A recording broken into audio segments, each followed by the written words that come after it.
warahmatullahi wabarakatuh. Anak-anak hebat kelas 6 berjumpa lagi dengan Ustadzah Lilis dalam pembelajaran IPA. Hari ini kita mempelajari energi listrik bagian yang kedua. Apa saja yang akan kita pelajari? Yang pertama, kita akan belajar cara menghasilkan energi listrik. Yang kedua, kita akan mempelajari bagaimana cara menyalurkan energi listrik. Nah, sebelumnya kita baca basmalah dulu bersama-sama. Bismillahirrahmanirrahim. Nah, bagian pertama kita akan belajar bagaimana cara menghasilkan energi listrik. Pada bagian pertemuan kita yang pertama tentang energi listrik sudah dijelaskan bahwa energi listrik itu dihasilkan dari berbagai pembangkit tenaga listrik. Ada yang dari air, ada yang dari angin, ada yang dari matahari, dan ada yang dari panas bumi. Nah, hari ini kita akan belajar cara menghasilkan energi listrik dari pembangkit listrik tenaga air. Nah, perhatikan uraian Ustadzah Lilis berikut ini. Nah, inilah anak-anak hebat gambar alat pembangkit listrik tenaga air. Kita sebutkan dulu ya bagian-bagiannya. Nomor 1 itu adalah air sungai atau air waduk. Yang kedua itu pintu masuk. Yang ketiga adalah katup pengaman. Yang keempat adalah pipa pesat. Yang kelima adalah tangki pengaman. Yang keenam adalah katup pengatur tekanan. Yang ketujuh adalah turbin. 8 generator. 9 transformator, dan yang ke-10 adalah saluran transmisi. Selanjutnya kita pelajari ya bagaimana terjadinya alat ini bisa menghasilkan energi listrik. Yang pertama, air dari sungai atau waduk akan masuk melalui pintu. Tapi sebelumnya besar kecilnya air yang masuk itu akan diatur oleh katup pengatur yang nomor 3. Setelah itu masuk ke dalam pipa pesat. Pipa pesat ini yang berfungsi untuk menyalurkan dan mengarahkan air ke dalam turbin.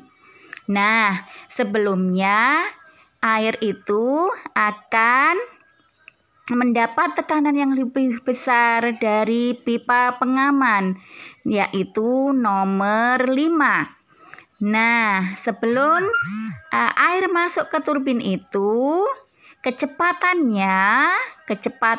aliran air itu akan diatur oleh katup pengatur tekanan. Di sini, setelah turbin itu bergerak, gerakan turbin inilah nanti yang akan menggerakkan generator nomor 8. Nah, di dalam generator inilah energi gerak yang dihasilkan itu akan dirubah menjadi energi listrik. Setelah itu, energi listrik yang dihasilkan di dalam generator akan disalurkan ke dalam transformator dan selanjutnya akan dibawa ke dalam saluran transmisi.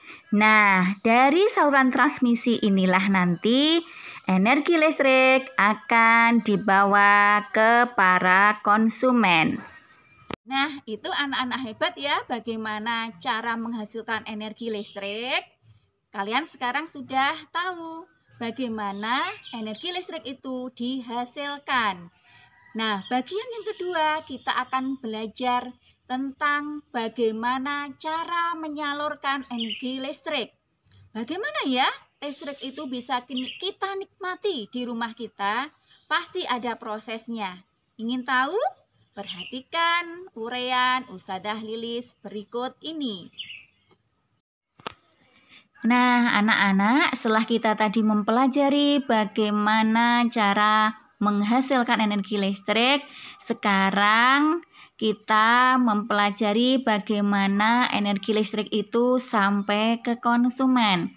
Yang pertama, setelah energi listrik dihasilkan di pusat pembangkit energi listrik, kemudian energi listrik tersebut dinaikkan tegangannya oleh transformator atau trafo penaik tegangan hingga 500.000 volt.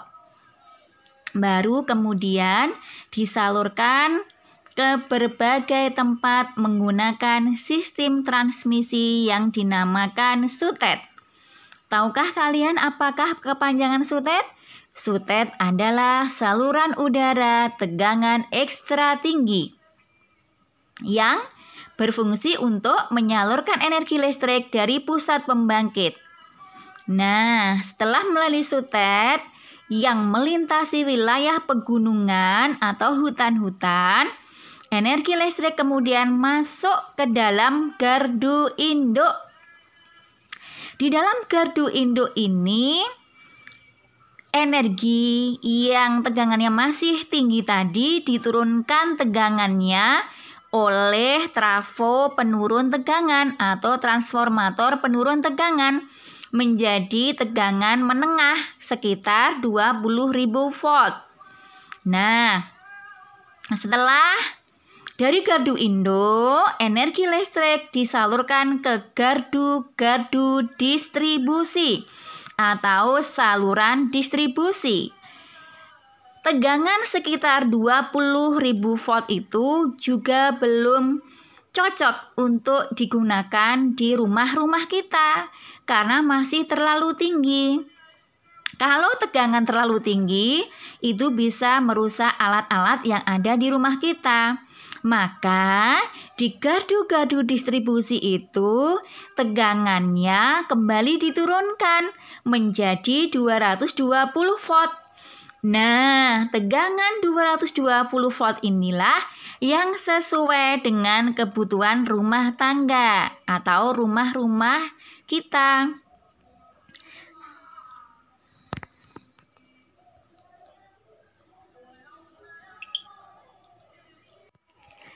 Anak-anak hebat, sekarang kalian tahu bagaimana listrik itu bisa ke rumah kita. Ternyata prosesnya seperti itu.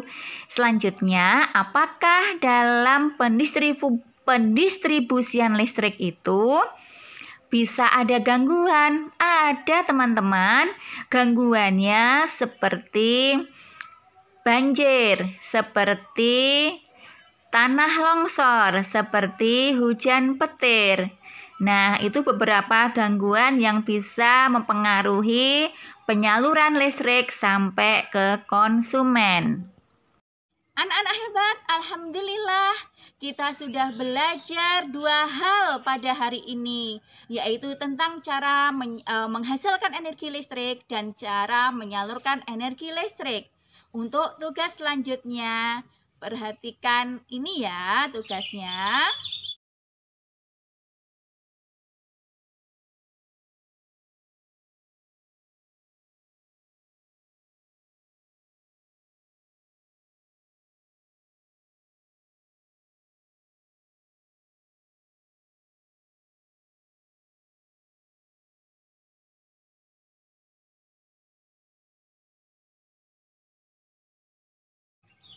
Terima kasih sudah belajar IPA dengan baik hari ini. Sampai jumpa di pembelajaran IPA selanjutnya. Wassalamualaikum warahmatullahi wabarakatuh.